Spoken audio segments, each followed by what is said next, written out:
देश और दुनिया की तमाम छोटी और बड़ी खबरों के लिए हमारे चैनल को सब्सक्राइब करना न भूलें और बेल का बटन जरूर दबाएं। नमस्कार दोस्तों, स्वागत है आपका देश लाइव में और आपके साथ मैं हूं आशिमा त्यागी। दोस्तों जरा सोचिए, जिस देश में कभी पत्रकार सत्ता से सवाल पूछने के लिए जाने जाते थे, उनकी पहचान ये होती थी, उसी देश में आज साधु संतों से तीखे, अपमानजनक और उकसाने वाले सवाल पूछे जा रहे हैं। और वो भी किस लिए? सत्ता की चापलूसी के लिए। हाल ही में शंकराचार्य अविमुक्तेश्वरानंद और एक गोदी मीडिया एंकर के बीच हुआ संवाद उसी गिरावट की सबसे बड़ी मिसाल बन गया। इस बातचीत में सवालों की नहीं बल्कि सोच की पोल खुली। जी हां, मानसिकता की। और वो पोल एंकर की खुली, संत की नहीं। आज हम इसी पर चर्चा करेंगे और वो संवाद भी आपको सुनवाएंगे, जिस संवाद के चलते आज ये चर्चा का बाजार जो है वो गर्म है और कहीं ना कहीं सोचने पर मजबूर लोगों को कर रहा है कि हम किस दिशा में जा रहे हैं। तो मैं चर्चा में आगे बढ़ूं उससे पहले आप लोगों से अपील, इंसाफ की आवाज को बुलंद करने के लिए और सच्ची पत्रकारिता के लिए हमारा यानी देश लाइव का सहयोग करें। साथ ही डिस्क्रिप्शन में दिए गए लिंक को ओपन कर ज्वाइन बटन दबाकर आप हमसे यानी देश लाइव से सीधा जुड़ सकते हैं। दोस्तों चर्चा में आगे बढ़ते हैं और मैं चर्चा की शुरुआत करूं उससे पहले आप लोगों को वो संवाद सुनाती हूं जिसकी वजह से आज हम ये चर्चा कर रहे हैं। धार्मिक वजहों से आप आखिरी बार कब चर्चा में रहे? मतलब आपको विवाद बहुत पसंद आते हैं, पॉलिटिकल मुद्दों पर बोलते हैं। आपने योगी ढाबों पर नेम प्लेट का भी विरोध किया। गलत नहीं हो तो माफी अतीक अहमद की मौत पर भी सवाल उठाए थे, राम मंदिर को लेकर भी सवाल, हिंदू राष्ट्र को लेकर कब आप इतना मुखर होकर बोले? संगम स्नान करना ये धार्मिक कार्य नहीं है, जिसके कारण ये विवाद हो रहा है। और दूसरे, आप कहते हैं हिंदू राष्ट्र की बात हम नहीं करते हैं। हम कहते हैं मान लो आज ही हिंदू राष्ट्र घोषित कर दिया, अभी इसी समय हो गया। ये जो महात्मा लोग कह रहे हैं और दूसरे लोग कह रहे हैं, इनका मान लिया गया और मान करके इसी समय हिंदू राष्ट्र घोषित हो गया। और अपने देश में गौ हत्या हो रही है, गौ मांस का व्यापार हो रहा है।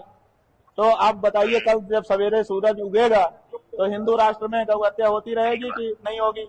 जी पहले गौ हत्या बंद करेंगे तब ना हिंदू राष्ट्र बनाएंगे। तो 10 साल की सजा हिंदू का राष्ट्र प्रावधान बना किया करके गया है। उसमें गौ हत्या करेंगे, जो कानून है बताओ। तो जिसको हिंदू राष्ट्र बनाना होगा तो पहले गौ हत्या बंद करेगा कि पहले हिंदू राष्ट्र बनाएगा? अतीक अहमद को लेकर के हमने वक्तव्य दिया था, बिल्कुल दिया था। किसी भी देश में जब शूट करके न्याय होने लगेगा, वो गुंडा था, बदमाश था, बिल्कुल सही है, लेकिन अगर क्या उसको शूट करके, क्या उसको 2 दिन के लिए एक मुकदमा चला करके, मुकदमे का नाटक करके 2 दिन में उसको फांसी नहीं चढ़ाया जा सकता था? अंग्रेज लोग तो करते थे कि टेबल लगा करके वहीं पे मजिस्ट्रेट को बैठा देते थे, 2 मिनट में उनका मुकदमा हो जाता था और फांसी चढ़ा देते थे। आज तक उनके ऊपर उंगली नहीं उठी। लोग कहते हैं कि साहब उन्होंने आदेश किया था, उसके आधार पर फांसी हुई। तो क्या अतीक अहमद को एक अलग कोर्ट बैठा करके 2 दिन में मुकदमा चला करके फांसी नहीं दी जा सकती थी? लेकिन जब शूट आउट करके आप निर्णय करने लगेंगे तो उससे न्याय कमजोर होगा, न्याय व्यवस्था कमजोर होगी कि मजबूत होगी? इसलिए हमने अपनी न्याय व्यवस्था को कमजोर न होने देने के लिए ये कहा था कि आपके पास दूसरी रेमेडी है। अतीक अहमद से हमारी रिश्तेदारी नहीं थी, ना है और न किसी गुंडे से होगी रिश्तेदारी। तो दोस्तों आपने सुना, ये संवाद सुना। अब घटना के संदर्भ पर आते हैं।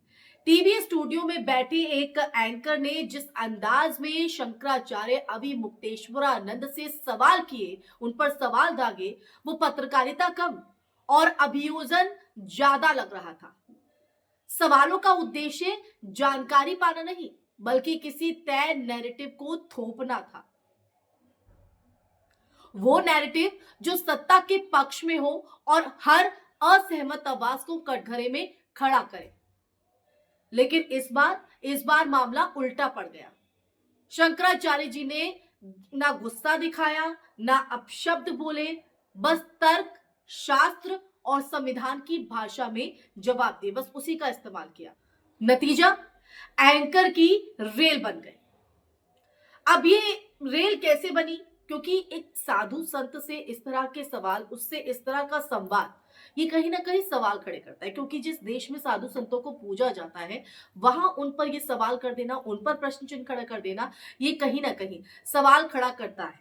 और वो है ये कि पत्रकारिता बनाम दलाल। ये घटना सिर्फ एक बहस नहीं है, ये भारतीय मीडिया की मौजूदा हालातों का आईना है।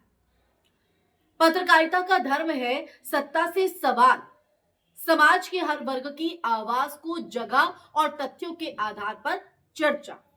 लेकिन गोदी मीडिया ने इस धर्म को त्याग कर सत्ता प्रवक्ता की भूमिका अपना ली है। आज सवाल ये नहीं है कि शंकराचार्य ने क्या कहा, सवाल ये है कि एंकर ने किस हक से, किस अधिकार से, किस लहजे में और किस एजेंडे के तहत ये सवाल एक साधु संत से किए। ये सवाल कहीं ना कहीं खड़ा होता है।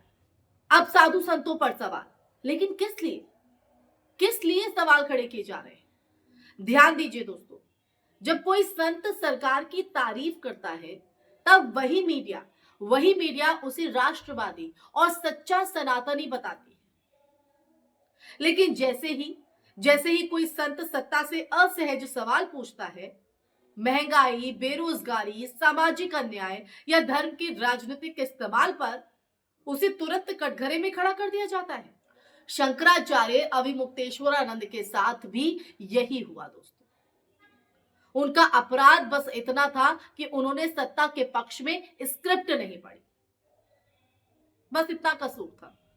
और शायद हम इसे इतना कसूर नहीं कह सकते हैं, ये कसूर तो आज के अगर बात करें सिनेरियो को देखें तो बहुत बड़ा अपराध है।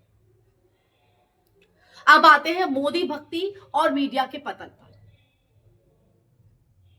आज भारतीय मीडिया का एक बड़ा हिस्सा मोदी भक्ति में इतना लीन हो चुका है, इतना डूब चुका है कि उसे ये भी याद नहीं रहता कि पत्रकार सत्ता का मित्र नहीं बल्कि उसका आलोचक होता है।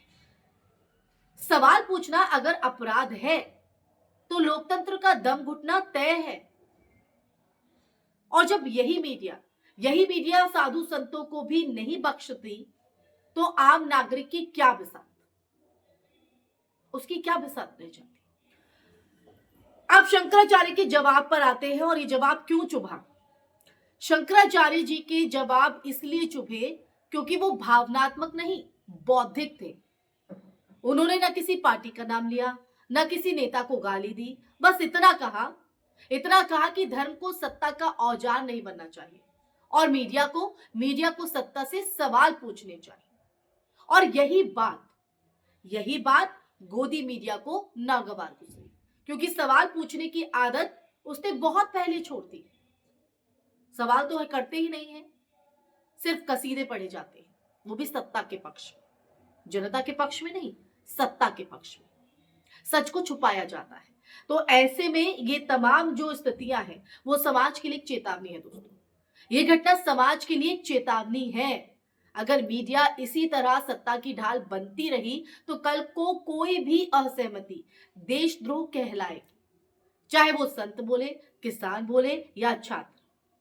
लोकतंत्र में सबसे खतरनाक स्थिति वही होती है जब सवाल पूछने वालों को ही दोषी ठहराया जाए। तो दोस्तों, चर्चा के आखिर में आते हैं तो सवाल सीधा आपसे ही है कि क्या हमारे पत्रकारों को सच में कुछ हो गया है या ये सब जानबूझकर हो रहा है? क्या मोदी की चापलूसी में मीडिया ने अपनी आत्मा बेच दी है? और अगर आज शंकराचार्य जैसे संत को भी कटघरे में खड़ा किया जा सकता है तो कल आपकी बारी आने में कितना वक्त लगेगा? सोचिए, क्योंकि लोकतंत्र में चुप्पी का मतलब बेहद खतरनाक है। ये चुप्पी सबसे खतरनाक शोर होती है। आपका क्या कहना है इस पर? कमेंट सेक्शन में कमेंट करके जरूर बताइएगा। इसी के साथ इस चर्चा में फिलहाल के लिए बस इतना ही दोस्तों। लेकिन जो इस वक्त ये जो चर्चा घूम रही है, ये जो हम परिस्थितियां देख रहे हैं, ये हमारे देश को एक खतरे की तरह कहीं ना कहीं एक ऐसी दिशा में लेकर जा रही है जो हम सबके लिए और आने वाले भविष्य के लिए एक खतरे की घंटी है।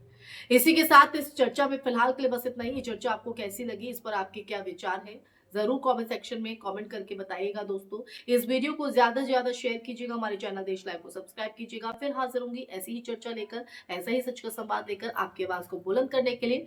तब तक के लिए मुझे इजाजत दीजिए, अपना ख्याल रखिए। जय हिंद, जय भारत, नमस्कार।